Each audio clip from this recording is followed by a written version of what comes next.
दोस्तों, आज की कहानी है कालविलास हवेली का श्राप। प्रस्तावना। बनारस के पास एक छोटा सा गांव था, नरकटिया। इस गांव में दशकों से एक विशाल हवेली वीरान पड़ी थी। कहते हैं कि यह हवेली कभी रईस ठाकुर रणधीर सिंह की थी, लेकिन एक भयानक रात के बाद पूरी हवेली खून से सन गई और तब से यह श्रापित मानी जाती थी। गांव वालों का कहना था कि जो भी उस हवेली में रात गुजारता वो वापस नहीं लौटता।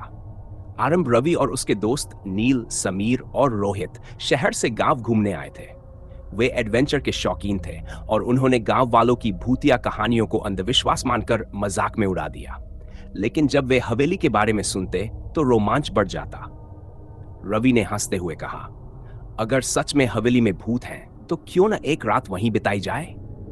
गांव के बुजुर्गों ने उन्हें चेतावनी दी, बेटा वहां मत जाओ, जो अंदर गया वो जिंदा नहीं लौटा। लेकिन लड़कों ने उनकी बातों को अनसुना कर दिया और रात के समय हवेली में जाने का फैसला किया। भूतिया हवेली में प्रवेश। रात के ठीक 11 बजे चारों दोस्त हवेली के अंदर दाखिल हुए। हवेली जर्जर हालत में थी। दीवारों पर जाले और खून के धब्बे थे। हल्की चांदनी में छायाएं डरावनी लग रही थी।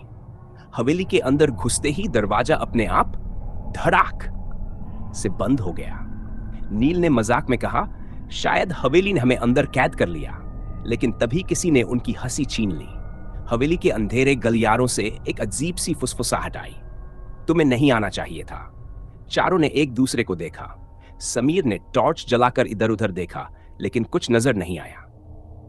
रहस्यमय घटनाएं। वे एक बड़े हॉल में पहुंचे जहां एक पुरानी खाट पड़ी थी।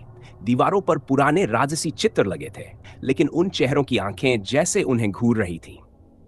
तभी अचानक एक पेंटिंग अपने आप जमीन पर गिर गई। रोहित ने पेंटिंग को उठाने के लिए झुका, लेकिन तभी उसने दहशत में चीख मारी, यह क्या है? पेंटिंग के पीछे एक कटे हुए सिरों की तस्वीर बनी हुई थी। खून के छींटों के साथ एक नाम लिखा था, रणधीर सिंह का श्राप। इतना देखते ही कमरे में लगे सभी पेंटिंग्स गिरने लगी। हवा अचानक भारी हो गई और दरवाजे अपने आप खुलने और बंद होने लगे। भूत की पहली झलक। तभी एक साया तेजी से उनके पास से गुजरा। एक ठंडी भयानक हवा उनके शरीर को जकड़ रही थी। तभी सीढ़ियों से एक लंबा चौड़ा काला साया नीचे उतरने लगा। उसकी आंखें जलती लाल अंगारों जैसी थीं और उसके कपड़े फटे हुए थे। वह धीरे धीरे बोला, तुम्हें यहां नहीं आना चाहिए था। अब तुम मेरी तरह श्रापित हो जाओगे। चारों दोस्त पसीने से तरबतर हो गए। समीर ने दरवाजे की ओर दौड़ लगाई, लेकिन दरवाजा खुल ही नहीं रहा था। तभी हवेली में किसी के जोर जोर से रोने की आवाज आने लगी। भूत की कहानी। अचानक एक महिला की आत्मा प्रकट हुई। उसने रोते हुए कहा, मुझे न्याय दो, मुझे इस श्राप से मुक्त करो। भय से कांपते हुए रवि ने हिम्मत जुटाई और पूछा, तुम कौन हो? वह महिला कराहते हुए बोली, मैं कुसुम हूं, इस हवेली की दासी। ठाकुर रणधीर सिंह ने मुझसे प्रेम किया, लेकिन मुझे धोखा देकर इस हवेली में मार दिया।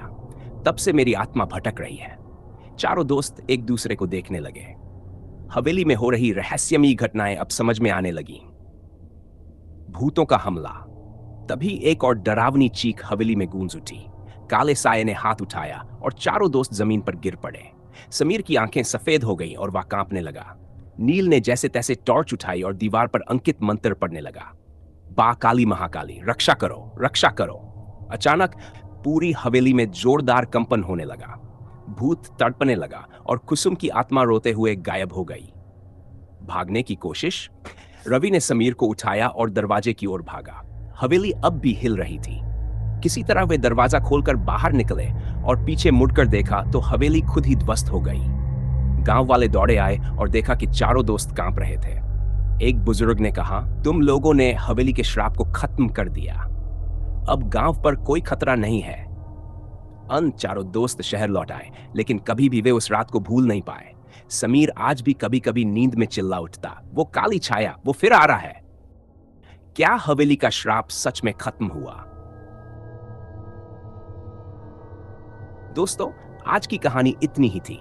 आपको कहानी कैसी लगी कृपया कमेंट करके बताएं। अगर कहानी पसंद आई हो तो वीडियो को लाइक करें और चैनल को सब्सक्राइब करें। और हाँ, पूरा वीडियो देखने के लिए आपका बहुत बहुत धन्यवाद। फिर मिलेंगे एक नए वीडियो में, तब तक के लिए अलविदा। और हाँ, अपना ख्याल रखना।